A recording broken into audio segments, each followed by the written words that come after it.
خیبر پرې دی ویلي وو چې دا هدیره ده، دا د ستړو ځای دی، دلته شاهان هم قافلې اړوي.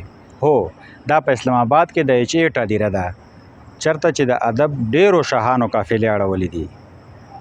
دلته د جوش قبر دی، هغه جوش چې د اردو په شاعرۍ کې د شاعر انقلاب په نوم یادیږي او ډیر په لوړ غږ به ویل چې میرا ناره انقلاب و انقلاب و انقلاب. د شاعرۍ ترڅنګ یې په خپل ځانګړي خودنوشت یادونکي بارات کې هم ډېرې عجبې کیسې لیکلي دي. په دې هدیره کې قدرت الله شهاب هم ښخ دی او د دې نه علاوه ممتاز مفتی، نسیم حجازي، آغا ناصر او نور داسې لیکوالان شته چې په اردو ادب کې ډېر مشهور دي. دلته د خوشبو شاعره پروین شاکر هم په ابدي خوب بوده ده، چا چې ویلي و چې وہ تو خوشبو ہے ہواؤں میں بکر جائے گا، مسئلہ پول کا ہے پول کدھر جائے گا.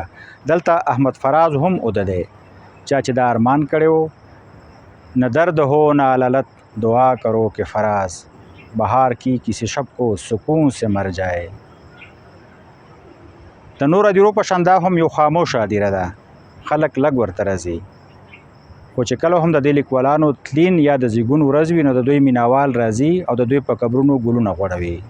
راشد خټک، مشال ډیجیټل، اسلام آباد.